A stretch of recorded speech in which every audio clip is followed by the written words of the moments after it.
اصل تو اس کا معنی اللہ جانتا ہے اور اس کا حبیب جانتا ہے۔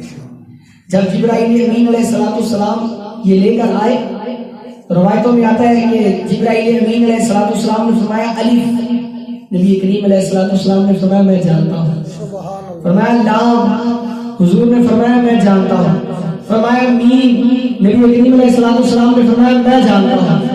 جبرائیل امین علیہ السلام نے کہا یا رسول اللہ اس کا مطلب تو مجھے بھی معلوم نہیں۔ کہا یہ میرے اور میرے رب کے درمیان راز و نیاز کی بات ہے کہ حروف مقطعات اس کا اصل مطلب کیا ہے یہ تو اللہ جانتا ہے اور اللہ کا حبیب جانتا ہے۔ البتہ عاشقوں نے اس کی بھی تفاسیر کی ہے، عاشقوں نے اس کے بھی مطلب بیان کیے ہیں، اور بعض مفسرین نے کہا کہ یہ کوئی چیزیں ہیں، الف سے کسی چیز کا نام بنتا ہے، لام سے کوئی چیز بنتی ہے، میم سے کوئی چیز بنتی ہے۔ رب تبارک و تعالیٰ نے ان چیزوں کی قسمیں ارشاد فرمائی ہیں کہ اللہ نے قسمیں کھائی ہیں۔ اب اللہ قسم کا محتاج نہیں ہے مگر پھر بھی قسم ارشاد فرمائی ہے، اور اعلیٰ حضرت عظیم البرکت امام احمد رضا خان رحمۃ الرحمان یہ حضور کے بڑے پکے عاشق ہیں، رہے جڑا کسے دا عاشق ہوئے اس دیا اللہ کرتا۔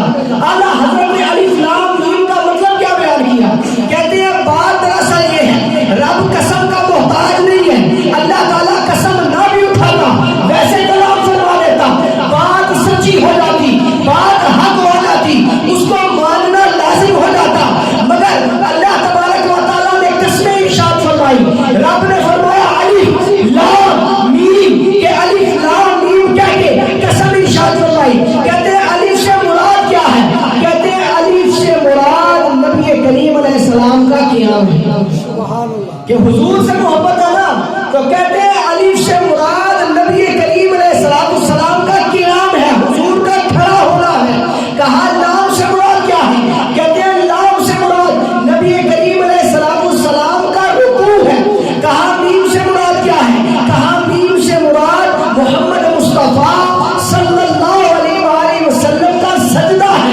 اب مطلب یہ بنے گا کہ اے حبیب الف تیرے قیام کی قسم، لام تیرے رکوع کی قسم، میم تیرے سجدے کی قسم، ذالک الکتاب لا ریب فیہ، اس کتاب کے اندر کوئی شک نہیں ہے کہ یہ جو قرآن ہے اس قرآن میں کوئی شک نہیں ہے۔ رب ویسے فرما دیتا ذالک الکتاب لا ریب فیہ، اس کتاب کے اندر کوئی شک نہیں، تو بات پکی ہو جاتی۔